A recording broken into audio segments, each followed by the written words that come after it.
Hey everybody, Jimmy back with the Triple C Collective here for another Superhero Saturday for Moon Knight, Episode 4, The Tomb. So before we dive in, this episode was really great. It has really great twists and turns and stuff in it. This episode actually had an extremely long, like almost like a 2 minute long, like previously on, which I found kind of like odd. But I guess if this is like episode 4 and it's only 6 episodes like all together, this is the first of the last 3, so they're coming back from a mid-season break, but we're getting it weekly. I don't know. It was weird. But like it also could have been because I was watching it on a different device for whatever reason. It could have prompted a different intro. But we also now got jumping into the episode now, we got another cold opening. Episode 3 had a cold opening with Layla and the counterfeit passport maker. And in this episode, we get Osiris putting Khonshu's statue into a wall with like what we can only perceive as other gods in there. So this has happened before. Like there are gods like clearly missing, and like now since we've seen only Harrow and Osiris kind of together since that last like council of all the Egyptians, is that who's in the wall right now? Is that the rest of those Egyptian gods? Did like Harrow convince like Osiris to turn on him, or is that all like previous stuff, like well before like Khonshu got in there, and like years or millennia or whatever before like what we're seeing now in the time? I don't really know. Um, but then yeah, so we get Osiris puts Khonshu back. We get the title sequence, and then we get Layla is still with like Mark in the desert. It's still night out because the last we saw, Khonshu just disappeared into like nothingness, and then Mark Steven, Oscar Isaac, he just like faints, passes out. Layla's there. They start getting shot at by that truck that we saw again in episode 3. We saw the dude on the walkie who was like, I see him or whatever. And so the people that were in that truck are now after him, shooting at Layla, obviously trying to kill her. Layla's able to get herself and like kind of actually funnily push push Mark and Steven like down this huge like desert dune. I don't know. I just found that very very funny, that whole little sequence there. But she rolls him down. She's able to get herself down and like out of the way. The truck comes like barreling down the dune as well. But as it's like going by kind of where Layla is, she's able to see that the ammo in the back isn't like encased completely. Like there's like the top of it is completely open, so that we're assuming for the people in the truck or whatever to have ease of access to refill their guns and stuff.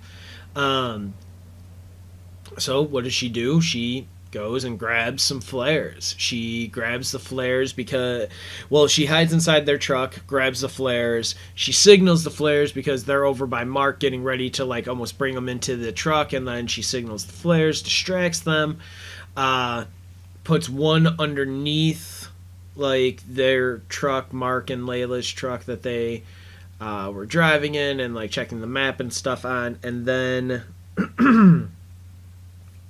the car drives by. Layla strikes the other flare, tosses it on top of the ammo, and the ammo all just starts going off from the heat and everything, and basically kills the people in the car and stuff. And it's an awesome, awesome little sequence here. It's so cool. Layla is a complete badass, and it was really cool.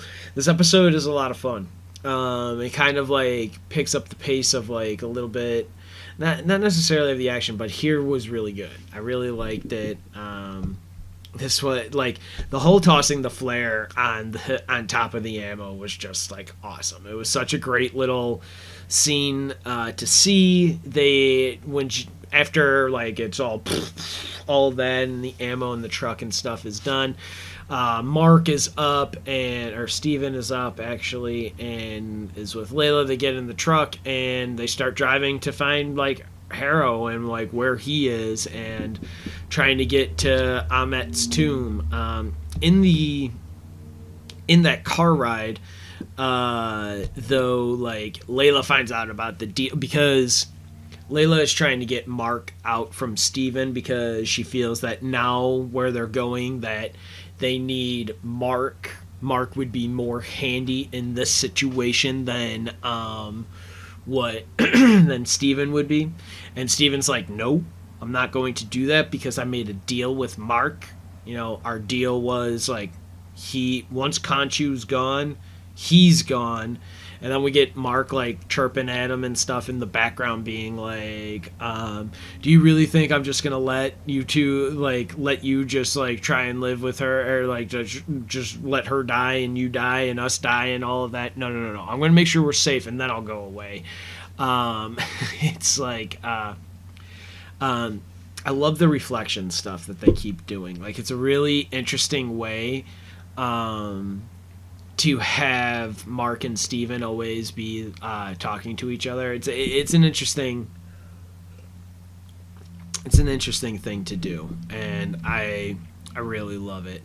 But we get Layla then being like, well, that's great that you guys made that deal, but don't you think like I should have been told or informed or anything about it?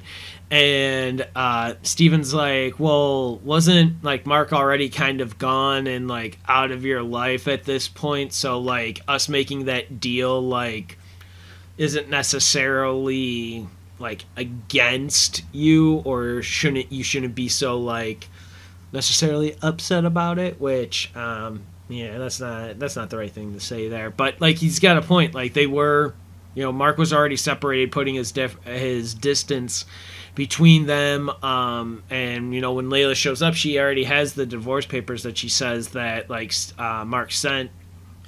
So like it's one of those things. There's a point there. But they park the truck, and because Steven's like, nope, it's just me, you, and the open road, and then Layla slams on the brake. It's a great little bit. And Layla slams on the brake, and she's like, all right, we get out and walk from here. And they walk and they find Harrow's camp outside of like where Harrow and all of his followers were digging up digging into Amit's tomb and everything, and this is really cool. This is like I love everything that we're like doing here in Egypt with the pyramids and stuff. Like this is cool stuff. Like this is neat stuff. I love seeing the scenery and stuff here. So like even outside of this campsite and stuff, and like just having their makeshift tents and everything, it felt very Indiana Jones and the Mummy. Like I mean, everybody's been saying that about this whole series, is that they kind of lean into that stuff, and it's true. They do lean into it a lot. It's a lot of fun. There's a lot of really great like action bits and stuff like throughout this whole series. I don't know. I really like this series. I don't know much about Moon Knight. I know little bits and pieces and stuff.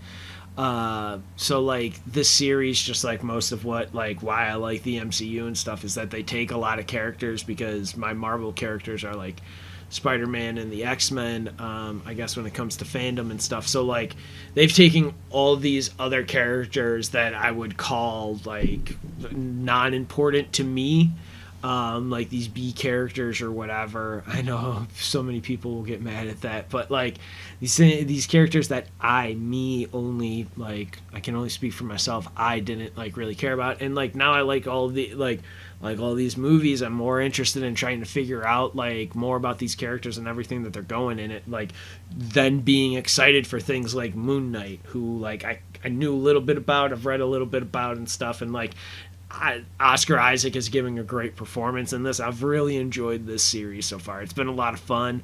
Like I mean, the Indiana Jones and like the Mummy and like that action adventure. It's all over this stuff, and it's so great. It's so much fun. Yeah, it's great. But they go through Haro's camp looking for like any kind of things that they can use, water, canteens, things like that, rope, anything that they're able to use as they're going through the tomb to help them or give them any kind of advantage. We get Mark and Steven bickering at each other. You know, like we've got to, like Mark's like, we got to be smart. I'm not going to leave because, you know, like you need me here. I need to be able to do this. And like Steven's like, no, you can leave. Isn't it all like it's the same body? It's all like muscle memory and everything. So like it's all in here. Like in here anyhow. And Mark's just like, no, that's not how. Like, Mark is just like, no. And then they get, like, what is it? Steven and Layla are having a little bit of a moment, getting kind of close and stuff. And you know, Mark brings it up to Steven here, being like, are you in love with my wife? And, like, and Steven's like, your wife, like, weren't you divorcing her and like leaving her and stuff? Like, what are you talking about? It's kind of funny. But the best thing is like Mark says, if you kiss her, if you do anything, I will throw us off a cliff and I will kill us both. It's actually kind of funny. And then like shortly thereafter, Steven kisses Layla because again, they were getting all like close and like they're having that's like the crazy part for Layla is that she's literally seeing two different people here in the same body. She even does like the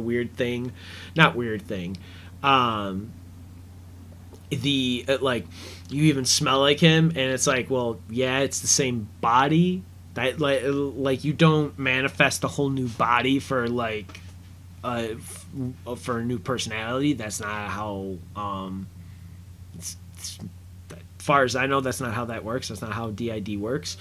It's usually one personality overcomes the other or the others and is being dominant at that point. Usually the idea. Anyhow,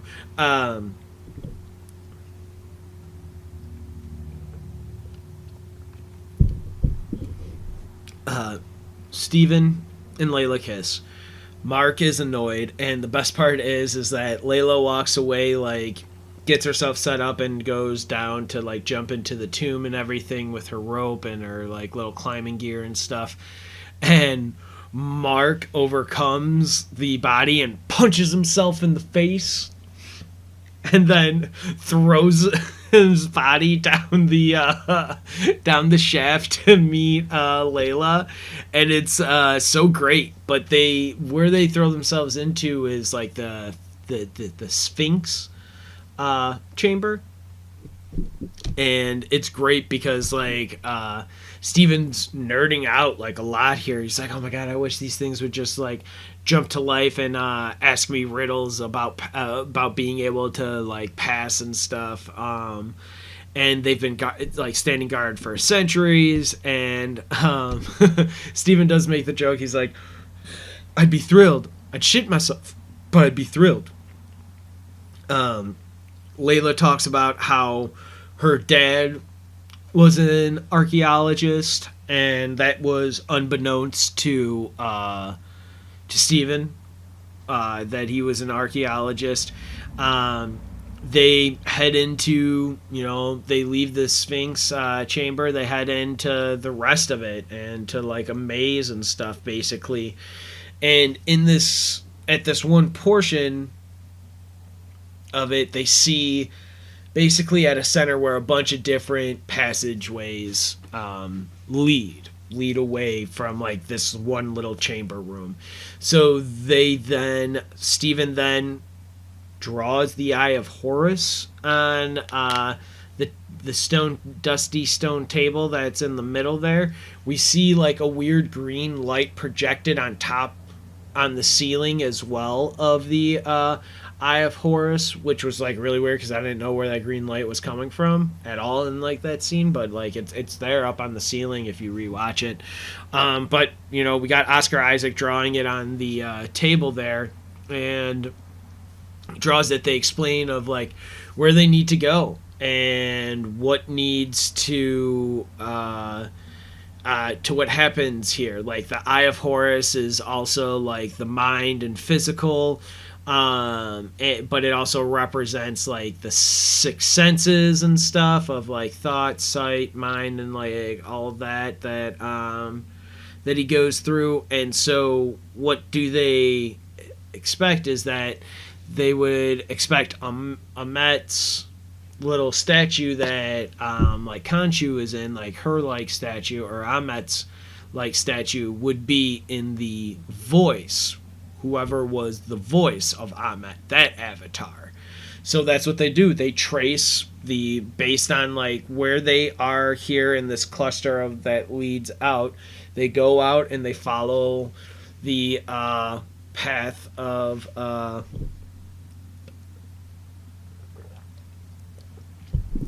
they go out and follow that path. The next room that they get to,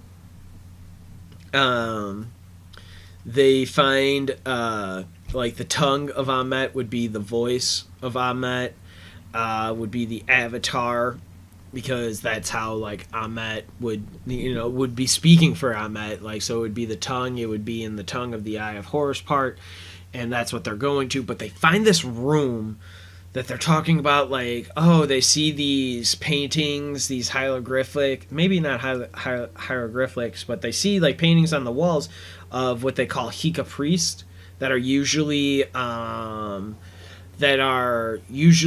entombed here with really high ups, possible like definitely pharaohs, but it could also be for people who were not as high up as a pharaoh, but still pretty powerful in Egypt at that time and stuff. They owned, had power, had some sort of like major influence that would allow them to be there. Pharaohs were definite, so this could possibly be like leading us into a pharaoh and stuff, and like, which is pretty cool. Like I don't know, I like that history and stuff. That stuff's so cool. Like learning about all of that, the Egyptian gods and like the Roman and the Greek ones as well, and like then like the pharaohs that took over Egypt. Like that stuff's so just cool to learn about and stuff. But on this, in the middle of this room that they enter with these paintings on here, there is a altar, I guess, for lack of a better word. And on this altar there is blood, and as Steven so elegantly calls them, meaty chunks. Yeah. Meaty chunks of people or animal? We don't really know. But this is also a cut, because when we were outside earlier at Harrow's camp, we saw a bloody utensil. So you're supposed to connect that bloody utensil you saw to this being like, oh, something weird is here, and like, are we seeing now Harrow doing like the thing that so many other major cult leaders do, is that they lead to like their followers to all kill themselves or kill other people and stuff, and so like horrible, terrible, awful things. And so like Harrow, like, Ethan Hawke's character is our villain for this mini series, and so we can only assume then that like at this point, like, him sacrificing his people, I don't think is outside of his realm of belief or like what he would be capable of doing. He did admit, saying that based on the judgment of the little Cain and like reading the scales and stuff, that like he'd be willing to kill a kid for doing a crime that they may not commit until, or do whatever it was, for like another 30 years. It was one of the reasons why Stephen was like, oh no, I'm out And I agree. That's why, Steven, we get out. Um, we we see an old mummy on so they're looking for a way out, and when I say they, it is Mark, Steven, and Layla. They're looking for a way out. Layla's about to follow the trail of blood that leads to some bones and stuff, and Steven's like, nah, let's not go that way. Let's go away from the place that has all of the blood and bones. Let's try and find something else. They see that there's like a loft to the room that they're in as well. There's a body laying there. It seems to be some like snake skin and stuff, so it's clearly some ceremony for like regeneration and everything like that. Then they start hearing some old mummy, maybe one of the Heka priests or something that has been awoken, that is dragging one of, we can only assume, Haro's followers, and like starts gutting them and like taking out the organs and everything. Layla was still back down there at the altar that the mummy creature thing tossed one of Haro's followers on and started gutting them on. Layla was still down there, like right next to it, and just kind of dived to the side, and then she started scooting, knocked something over, so the the mummy creature thing stops the gutting of the dude and starts kind of like creeping around and stuff, Steven makes a noise, kind of distracts it kind of goes after him. Then they start screaming like, run, run, run, and the mummy creature then goes after Layla. Layla has this really great bit of like walking across like rock and stuff, and like this whole like Layla going across the rock and getting to this thing, like it's this huge like big like 100 a mile drop, and like all of that stuff just feels very familiar from like very kind of like specifically, I feel like in the Last Crusade of trying to cross the bridge and like just like possibly falling. Like it really felt like very much so like that kind of Indiana Jones. I know in the Mummy they too have very close calls with like edges and just like falling over and stuff, or just falling into like sinkholes and stuff. So like that was definitely there, but it also reminded me of like Hellboy when he's got the thing over him as well, and he's like walking through that underground like tunnel area and stuff. It was very familiar to that like fun action adventure and stuff, and like, oh man, it was cool. They do a weird, as she's still like Layla walking across the rocks and stuff, they do this weird like zoom in, zoom out from like the dark crevice, and the first time they do it, you just see shadow. There's literally nothing there. And then the next time you see it, you see like the creature walk by. Then the next time you kind of see something, you see the hand pop out kind of looking at Layla. And then the next time you see it, you see Layla get taken. I think they should have cut that first one that had nothing, personally. But I don't work for Marvel or the people running it and like actually making the episodes of Moon Knight day in, and day out. So, but I like, you didn't, I get it, like it's building up the suspense, like, oh, something's here, but I think it would have just been cooler to just kind of start it, see the one thing, see the hand come out, and then see her get taken. That would have been cool. But either way, I really like the sequence, other than that little note that I had, but who cares? Who cares? That's the only thing that like really bothered me, and that's probably the only thing like I would say, I guess, negatively about this episode that I really have, because this has just been such a fun episode, and even then, that's super nitpicky. That's not even a...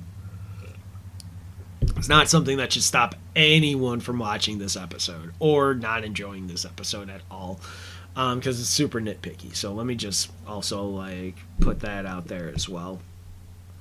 Um, Layla, she gets when she gets pulled in though. They also do this. They double the pull in, and then she like comes out and has like the ripped arm, and it's like very Jurassic Parky, like where Laura Dern has the arm of Samuel L. Jackson on her. But it's a little bit different because, like, in this case, Layla was, like, fighting off this mummy thing, and in, Jurassic Park, Laura Dern just kind of runs up against, like, the chain link, like, door or whatever, and the thing, the arm falls there. Yeah. Good stuff.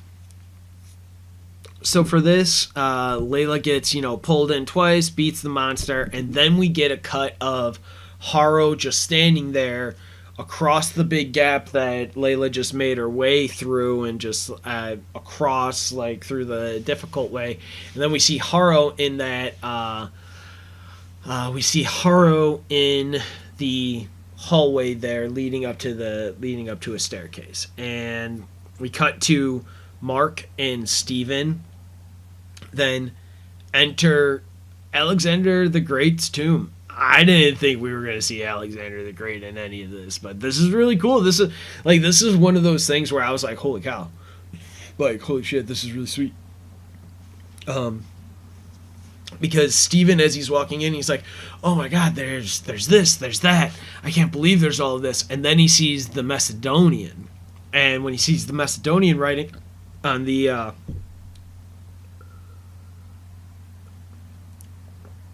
when he sees the Macedonia writing on the sarcophagus there, Stephen puts it together that the only one who was Macedonian who wasn't really Egyptian but called himself an Egyptian but was Alexander the Great.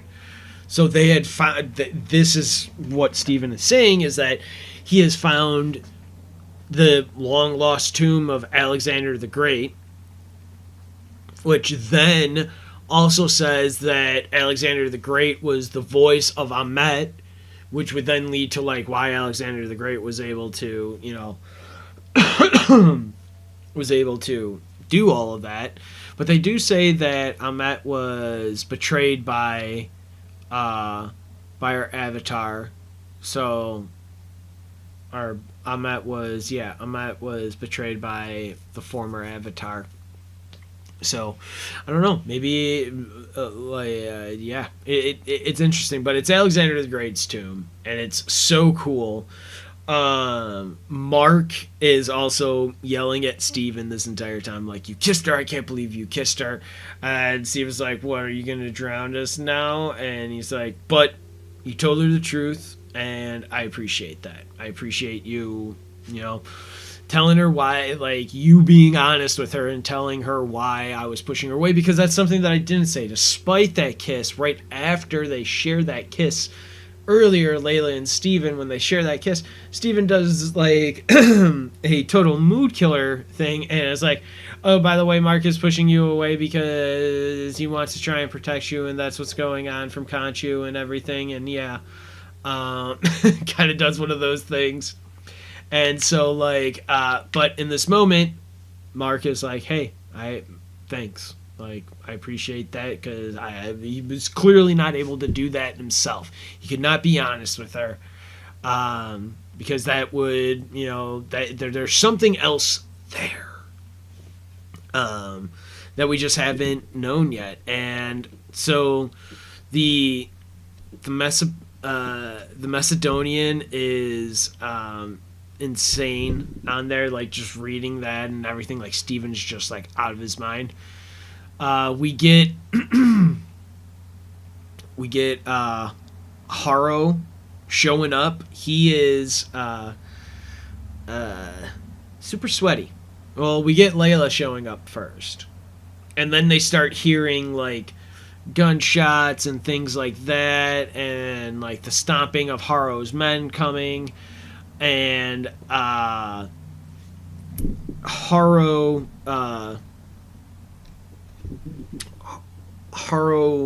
looks super sweaty, Actually, I'm sorry. Haro and Layla here are having their conversation. My bad.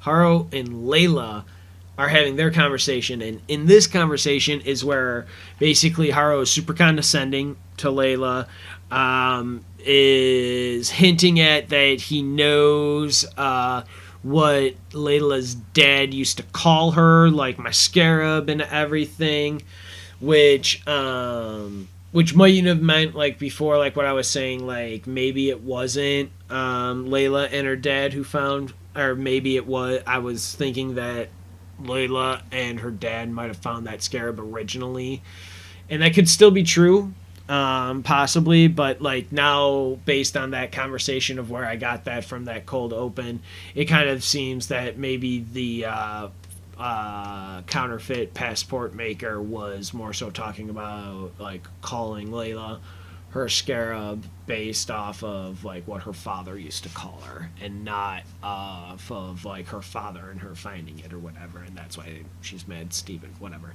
and all of that. But Abdullah Al Foley is Layla's dad's name. And like Haro's like, he would be so proud that, you know, like you have confirmed what he had always thought, that Egyptian gods had avatars that were walking among us. Like, you proved, and it's true. Like, I mean, she has, in that sense, like she's seen it via via Mark and like Khonshu and like Moon Knight. She was the one who in episode 2 said like summon the suit. You know, originally, like she was the first one to like kind of say that, like, hey, summon the suit.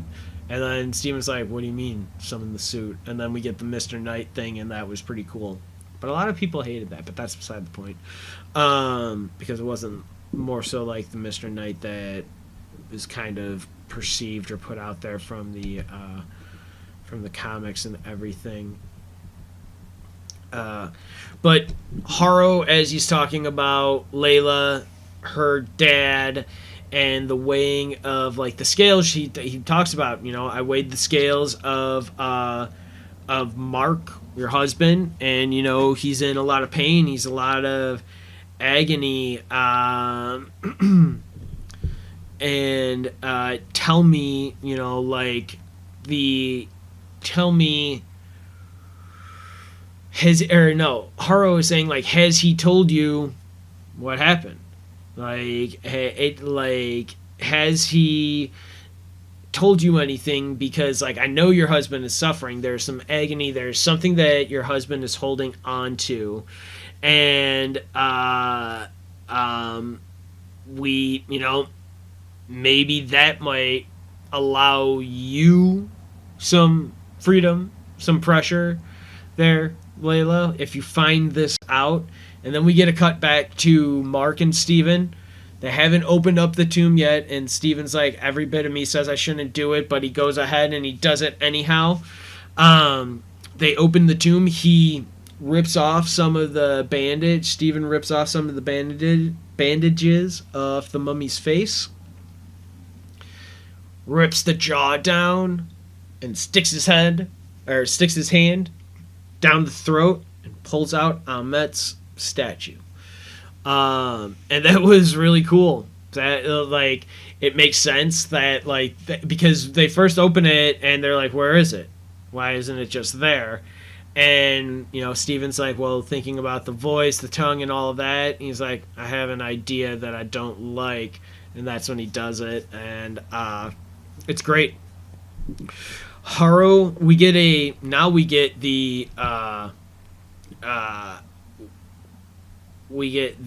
Haro talking to talking to Layla again, saying that, you know, Haro says like, hey, I know your father was killed by mercenaries. I know that you know, there's a scarf and scarab details that Haro gives. You know, again, all leading to Layla start being like, oh my god, my husband Mark killed, or was at least involved with the death of my father, and he has been lying to me about this. This is kind of big stuff. And Haro, like basically leaves it at that with her. At the end of that conversation, after Mark and Steven had already opened up the tomb, we come back to this. Like they push open the sarcophagus. We come back to this, and it's wild. And we get a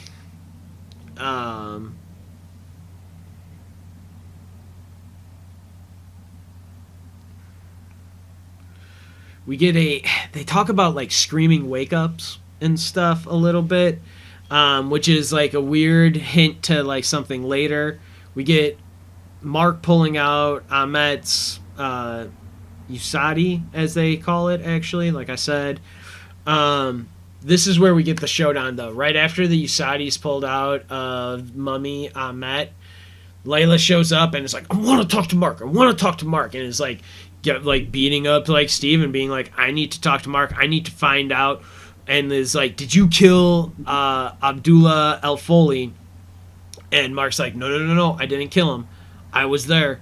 My partner, he killed him. Oh, so you just brought a killer to my father? And Mark's like, yes, I did that. But like, he turned on me. He got greedy. He killed everybody at that site, and he shot me as well. And that's where I was dead. I was next day I had Khonshu. It's kind of basically is kind of what they say without almost saying, or at least what they kind of allude to, is that's basically when Khonshu got there for him, is right after that. And but the partner got greedy, executed everybody. Haro and his followers are starting to come. We start hearing that gunfire and those footsteps again. But it dawns on Layla. It's like, so everything from the moment you met me has been a lie, and has been you just trying to clear your conscience over this, which is like, ouch, that sucks. But I mean, what is she supposed to expect at this point? And now he was looking to get a divorce and everything, and kind of push her away because he was protecting her and everything. I get it, Layla. Mark has not been the best. But Haro and his followers make it into Alexander the Great's tomb. Layla and Mark decide to split up so that Layla can try and find another way out, but can't necessarily get there, so she's hiding. Mark is then there, standing with face to face with Haro and all of his men with a bunch of guns. And what does Mark do? Instead of running away himself, or trying to give himself up or whatever, he grabs an axe and he starts to defend himself. He takes out 3 of Haro's guys before Haro shoots him twice in the chest. And then we get Mark's body falling into the water. We see a splash, nobody, nobody's coming to save him or will save him or anything like that. Layla's not getting anywhere. We see Mark's body then start doing this really great falling deeper and deeper into something, because what we saw originally was when he first lands there is that it's a little pool of water, barely covering his face, all of his face and his eye. He could probably still breathe out of his nose if he wasn't shot twice in the chest. And he's all bleeding out and stuff. But now he's falling deeper into ocean deep, bottoms of the ocean kind of deep of stuff. And all of this is wild. And all of this is wild, but as it's so wild, it's also very black and gold and shiny and bright. And then it kind of goes a little bit of darkness, and then the darkness gets a little bit of a little white clear, or not a clear, but a white light kind of emerging. And Mark Steven. They're falling through that, and then we get this weird flashback that is very much so box screen, the old way, or full screen, as like some people may or may not remember that stuff. The full screen edit of a what looks like some adventure movie from that looks like out of the age of Jim Henson's Dinosaurs from like the early 90s, that TV show. I love that show. It's also on Disney Plus now, but or at least it was. I don't know if it should still be on there. But that show was really great. But this flashback, whatever is happening here, this whole feel, look, and everything about it looked like that. And then we get a very adventure movie starring Stephen Grant. And hello, what? Stephen Grant is Oscar Isaac, one of the personalities to Mark Spector. He's a movie character? Is that where that name came from originally? Because then we start hearing B-22. B-22. We open up and it's all people in a white room facility. This is the twist we've been waiting for. This is the twist we've been waiting for. They're in the mental health facility. You know, you got one guy just screaming like different bingo numbers there. You got different people who are calmer or whatever, doing their own little arts and crafts things, just doing their own stuff or whatever. And it's a really great shot. It's shot really well here because we start up and it's almost like kind of like a crane kind of thing, and then it moves to like a dolly moving around the room, and it's an awesome shot. This whole like sequence right here in this space is so good. And so yeah, this is like very much so in line with that Jeff Lemire, which is like what the writers and the creators and the directors and stuff like Mohammed Diab, one of the main directors here, has like said like that run of comic has been a big influence on here. So like this is where we're getting it. I personally have been kind of wondering that myself because I didn't know how they were going to work it in if they weren't going to lean into it from the beginning. But that's kind of like what we see here, because as we're going through here, we see all the different people all the different ancillary characters that have come into Mark or Steven throughout everything. We see that his manager from the museum is a patient there. We see that the cops are orderlies. You know, they're helping everyone out and everything. It's pretty great. It's so good. We see Mark being set up at a window that has a reflection that's kind of blurred, but he can see the water and it's raining in the scene. We eventually get to seeing Mark, who we come to find out because Mark starts saying Steven to that reflection in there. But we see the goldfish. We see a different painting and stuff that of like one of the places that he's been. The counterfeit passport lady is actually drawing pictures of Khonshu and the bird with the beak and everything. One of the Midnight Men, I think the dude's name was Chet. The first like bodyguard of the Midnight Man, Mogart, that Layla and Mark meet, where she gives him like the great like commando commando predator kind of like I don't know, handshake or whatever. So when that happens, it's all just like this is all just so great. This is what this is what I've been waiting to kind of see and how they get to. So I've been very excited about this.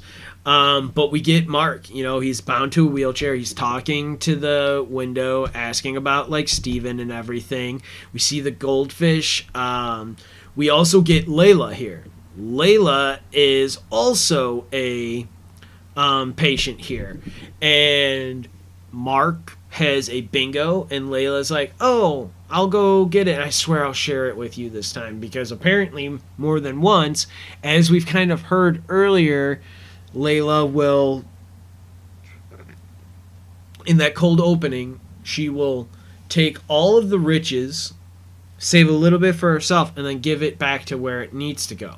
So then this time she's saying that I will actually share it with you is kind of like, I wonder now, going back and with this happening here, I wonder what happens now going back and rewatching the first 3 episodes up until this point and seeing what kind of like Shutter Island-y type of hints. Spoilers for Shutter Island. Sorry. But in that, you find out Leo's the mother effing patient of the mental institution, and that they go through this game of him doing an investigation, figuring out to hopefully come to terms with the fact that his family's gone, his family's dead. Awful.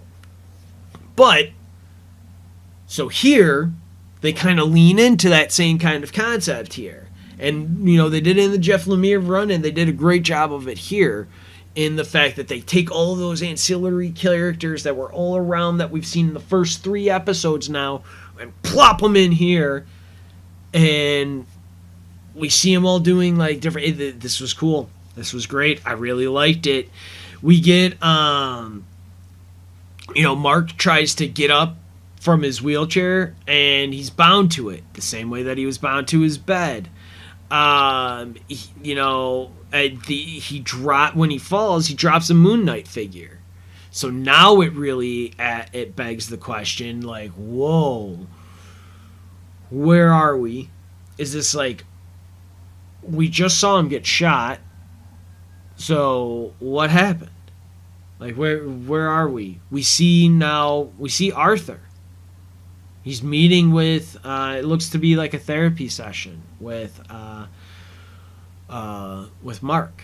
And like, he feels very drugged up and like sedated. Haro's talking about it, like, you're heavily sedated, I like this movie that you brought. I was shocked that my VHS player was still working. They give a lot of plot to this lunar moon god. And gotta say, side note here, nothing to do with the actual episode or meat and potatoes of anything we've been watching. But Ethan Hawke's mustache. Great mustache. Love that mustache that he's got going on as Shrink Arthur Harrow here. So this was really cool. But we see, him going through a therapy session. And then, again, in here, Mark starts looking around the room and starts seeing all these other little hints that, like, Harrow's wearing sandals, the same kind of sandals that we see him put the glass into. He's got the cane. It doesn't necessarily the same colors as the cane that we're used to seeing, but it is still a cane nonetheless. There's a bunch of Egyptian god stuff all around. There's a golden alligator head in there as well. So my question is I wonder, did they shoot Mark in the tomb and then now save him, but like entombed him or imprisoned him in his own way? I don't know. It's interesting to see. Like I said, this was really cool. This was a really cool twist here at the end. But in the end, Mark starts seeing this. He starts seeing all these signs and starts remembering that Harrow was the one who shot him, what's going on. He doesn't understand where he's at and all that stuff. So he starts kind of freaking out, trying to run away, but he's still heavily sedated. He's able to break out of there because Harrow's not going to run after there and get after him. But Mark breaks a window, opens up the door, two other orderlies that were the cops come in. He hits the male one in the gonads, and then he bites the female one on the hand, and then he starts running. He runs into this hospital room, shuts the door. When I originally saw this, I thought, oh, dude, you just locked yourself into your own room. But that's not what they did here. What they did is that there is another sarcophagus laying there. And in that sarcophagus is Steven. He hears Steven. Steven is calling to him. Which is really reflective to kind of like that conversation of what he was having like a few seconds ago about like Harrow being like, hey, I'm trying to talk with you. You're saying that I shot you and stuff. Like every time I ask you these direct questions, of course I know who Steven, of course I met Steven, I know who Steven is. But every time I ask you these direct questions, you get triggered, you get overwhelmed and overstimulated and everything. And like we're not living in the material world, we're living in the psychic world, which I think is very interesting choice of words to use there, that like this might actually all be in Mark's head, which also leads to believe how much of this is in Mark's head. Is just this mental health thing, but everything else we saw real, or is it all in Mark's head and we haven't even seen anything real yet? Or is what we're seeing right now in the mental health facility here real, and what we saw previously isn't? I don't know. Because after he runs off, he frees Steven, they're able to, they're running down the hall, or like they're running down the hallway. Steven and Mark, they're together. They're two people now. They're two separate people, which makes me kind of lead me to believe that like we're not in the material world, the psychic world, that this could actually all be inside like Mark Steven's mind, and they're like fighting with themselves right now. Because they're running through the hallways, they're asking each other like, what do you remember? What do you remember? Harrow shot us last. That was the last thing. That's the last thing that like I remember. That's the last thing you remember. They do pass up another sarcophagus though, that as they're running through the hallway, they do pass up another one that is bouncing around, and that could be that third personality that we talked about, where like Mark and Steven both said, well, I didn't kill these people, but somebody clearly did. The blood's on like their hands and stuff. So that was all really interesting and awesome. And so they run past that sarcophagus, and they get inside, and what happens is they run past that sarcophagus, they get to some doors, and then they see the hippo god, Taurit.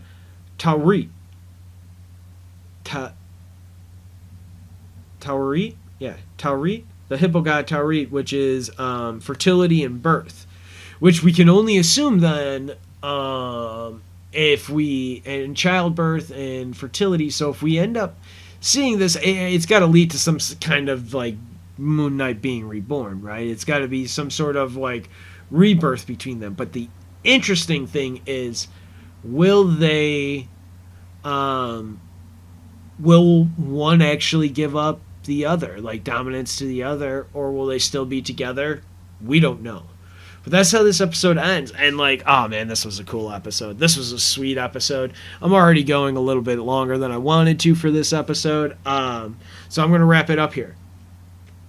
I'm Jimmy with the Triple C Collective. I want to thank you all for joining me here on this Superhero Saturday for Moon Knight Season 1, or I guess it's a miniseries. So miniseries Episode 4, Moon Knight The Tomb, on Superhero Saturdays here at the Triple C Collective. Thank you all for joining me. Have a great day.